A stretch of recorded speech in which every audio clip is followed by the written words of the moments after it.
friends, it's Gwen. Welcome back to my channel. Today I'm here to share with you my children's book collection. I do have a lot of children's books, but probably not as many as maybe some of you parents do out there. But I am a kindergarten teacher and I have been for quite a few years, and I've just amassed my own children's books over the years, and I just wanted to go ahead and share with you today.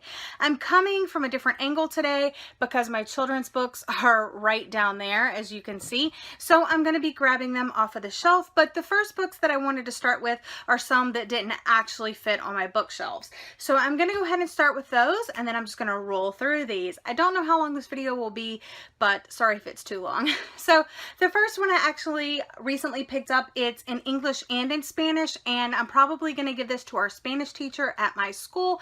It's The Rabbit's Good News, and like I said, it's written in Spanish and English. So I thought this was really cute. Max's Halloween, and I picked this up for free, and yeah, really cute board book. Goonies by Lois Lowry, and yeah, I got this for free as well. I have The Polar Express, which is the perfect Christmas time read, and it did come with the CD, which I have listened to. Just a picture book called The Arrival by Sean Tan, and like I said, it's just a picture book, so no words, just pictures. Mr. Seahorse, of course, it's won the award. Give Me the Moon. The Elephant's Wish, which is quite strange. I mean, the kids are going to enjoy it, but these illustrations are just crazy. Off the Magic Dragon, of course, and this, I believe, came with the CD as well. Yes, it did. But I love this, foily cover. Hop Along Jack, and the Blue Bunnies, and it won, an award, Book of the Year award winner. But I actually met the author illustrator, so she did sign it for me right here. And it just says, "Dear Gwen, a turn of the page and you will be in a bunny world beneath a tree. Have fun." And she signed it, and that was in 2011. Throughout this, you're supposed to find these hidden bunnies, so I love the illustrations in this one. And then the last one that wouldn't fit on my shelf is actually this box, and it's the Tickle Monster Laughter Kit, and inside it comes with these gloves, which actually used to be over here on this side. So they used to be in here, and then it comes with the book, The Tickle Monster. So you just put your hands in like gloves, and then you're the Tickle Monster. So that's a lot of fun for small kids, and I actually used to chase around my kids in my class out on the playground with these. Probably not as much as they wanted me to, but then this is the book, and it has really fun illustrations. Those are the books that didn't fit, and now let's go ahead to the books that are actually on the shelf down there. These will be in no particular order. They're just going to be books on the shelf. I really didn't organize it any particular way. I just tried to get them all on one shelf. There was an old lady who swallowed a bat. This is a really obviously popular one during Halloween. I also got Patti's Pumpkin Patch, which is another autumn book.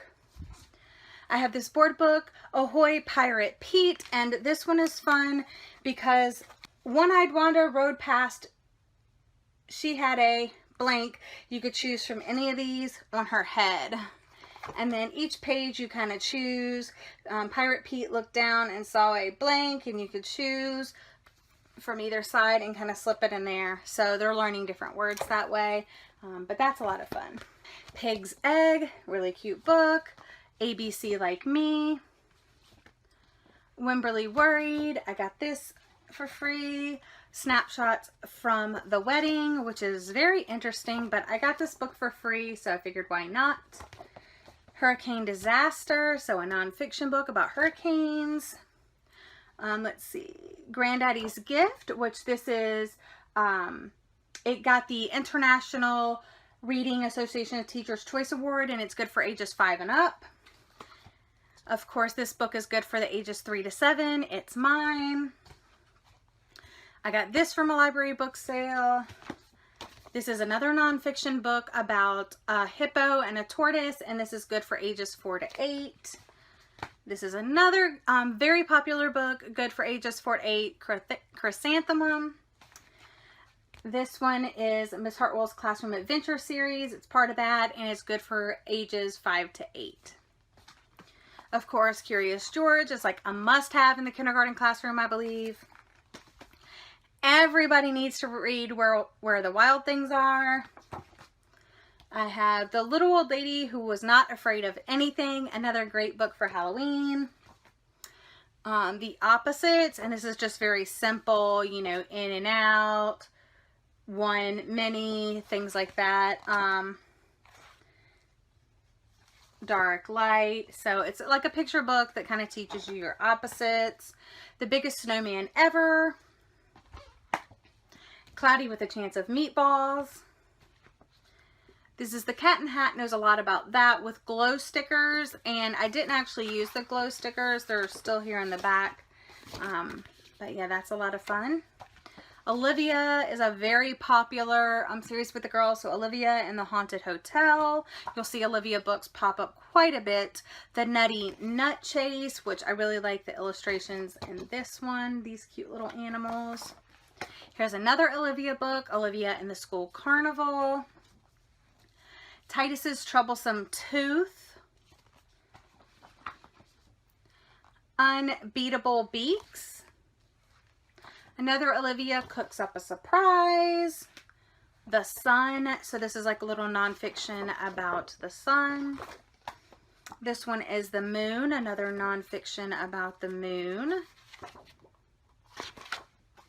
This is a great book for ages 3 to 8, and this is Rhyming Dust Bunnies. So really simple illustrations with that one.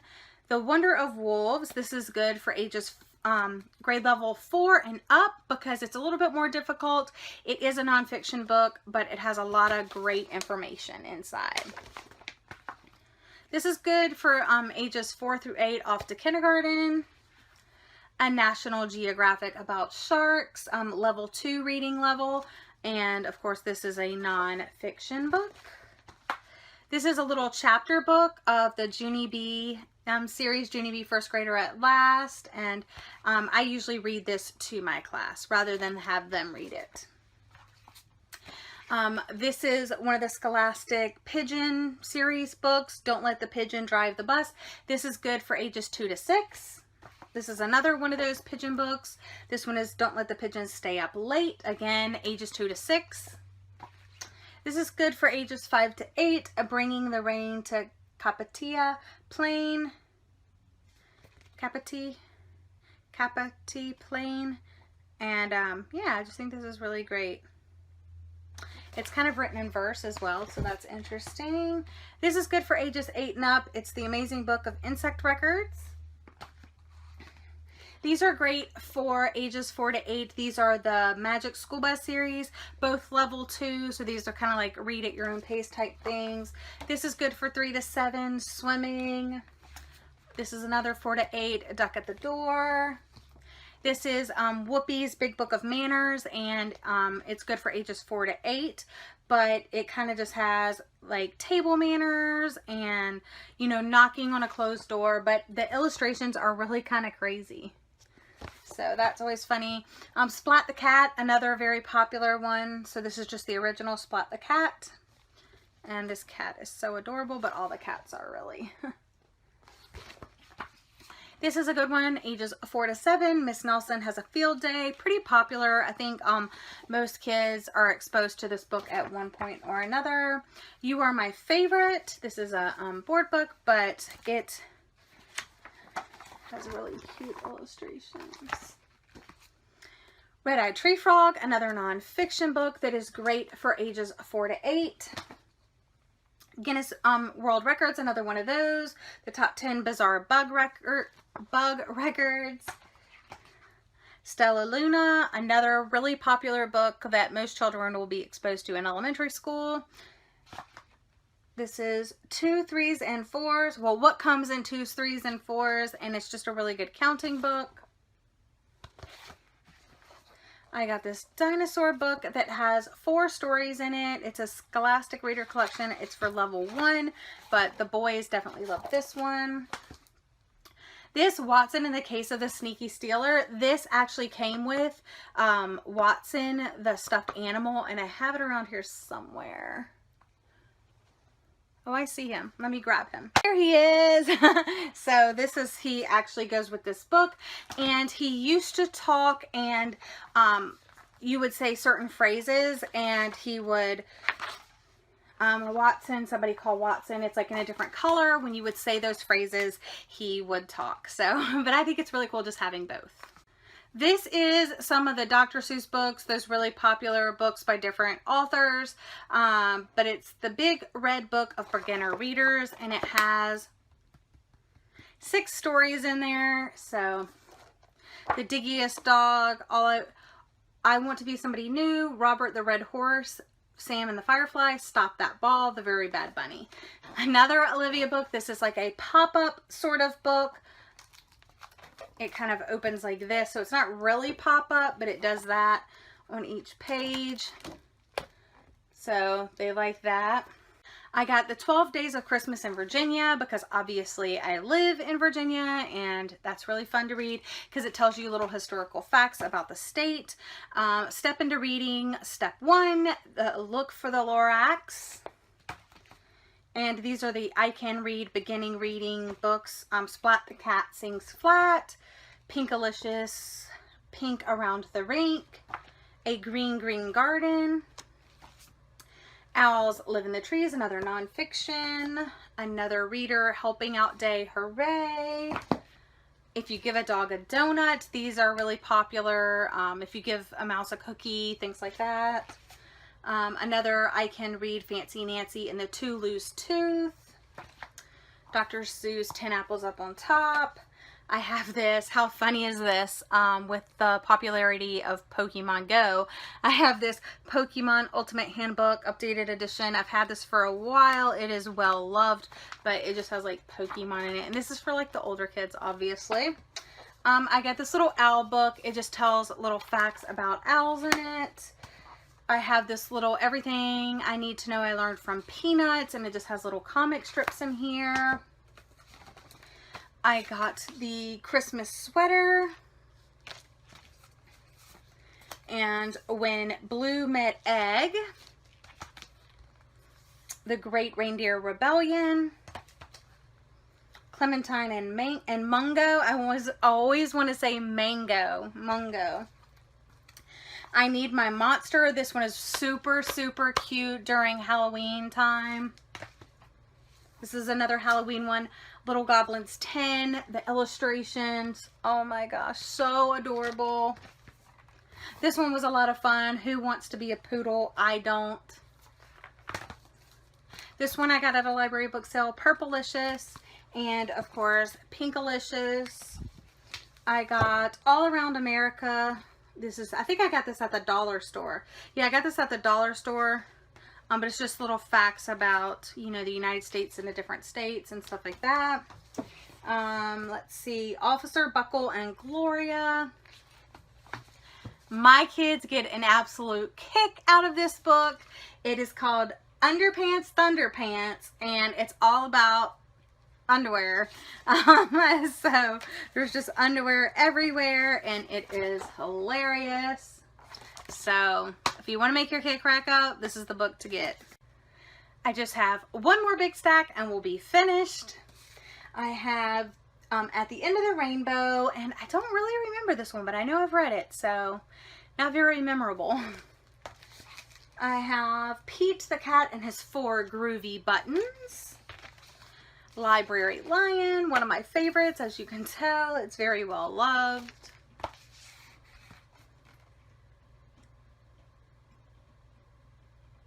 Oh, I was like, what is that noise? And it's my cat scratching his scratcher thing. Moonlight Animals. This one is really cool because it has this little scope in it that you move and you try to find different things. So for example, it says, what does Owl see in the dark forest? And it has these pictures down here, and then you use this little flashlight and you try to move it around and see if you can find all of the things. And it has that on each page. It talks about fox, the things to find, and you just move this around and try to find. So of course kids love books like that. This one was a lot of fun. This little bunny can bake. Let's see. In like a lion, out like a lamb. Mother, you're the best, but sister, you're a pest. Sunshine and Storm, another library book that I picked up from the library book sale. Here comes the crocodile. It is The Lion and the Mouse. But I've taken really good care of this book, and yeah, I don't let my kids hold this. But The Lion and the Mouse, so the cover is like this. And just, I don't know, just the illustrations are like so epic. Look at them. They're so pretty. This book is just such a pretty book. Sing Your Way Through School. I've been burping in the classroom and other silly sing-along songs. Yeah, got that. This book, I showed this, I think, on Snapchat or in a haul video. Like, I don't really remember, but this is called Thank You Little Mouse, and I picked this up for like super cheap. It's like got this velvet cover, and the inside, it was Serena H's, but I got it at the thrift store. It was super cheap, but it's just so cute. Oh my gosh. And I love the velvety texture of the cover. Oh, some of my favorite books growing up were Amelia Bedelia books. So yes, I had to get a few. So I have Come Back Amelia Bedelia, and of course these are by Peggy Parrish. And oh my gosh, obsessed with Amelia Bedelia when I was younger. Stuart Little, Stuart at the Library. The First Animal Encyclopedia, again, nonfiction, talking about all kinds of different animals, of Peter Pan and Wendy. The Mixed Up Chameleon. The Foolish Tortoise. Another Olivia book, Olivia Clausen. This has the velvet on the side. Oh my gosh, I'm obsessed. But yeah, this one's kind of nice. I love this about this kind of book because the pages are like these thick, like indestructible pages almost. Fancy Nancy, very popular. Fancy Nancy, Splendorific Christmas. Frosty the Snowman. Miss Claus Takes a Vacation. Bob the Dog. Oh my gosh, these graphics are illustrations you should see. So funny. Love them. Oh, Too Hot to Hug. Oh my gosh, look at this little dragon. I'm like obsessed with him. And look at him on the back. Oh my gosh. Let me show you a page. He's so, look at this. Oh my gosh. He is too cute. I Want My Hat Back. It was Best Illustrated Children's Book. And then it got the Theodore Seuss honor book thing. This is another book I really don't give out to my kids. I just kind of read it to them. But this is Here Comes Pickles. Hilarious book. Another nonfiction. Rainforest Animals. Horses. Farm Animals, and last but not least, another Amelia Bedelia book, and this is just the classic Amelia Bedelia. So that is my children's book collection. I did say like way earlier in the year that I was going to try to do like a children's bookshelf tour, but now that I am here in my new place and they all fit just right down there, of course it's empty now, see? So yeah, so I just wanted to share that with you today. If you liked this video, don't forget to give it a thumbs up. Let me know if you have any comments or questions about any of the books that I have shown you, and I will try to get back to you. But that's all I really have for you today. I hope you've enjoyed watching. I'll see you again in my next video. Bye!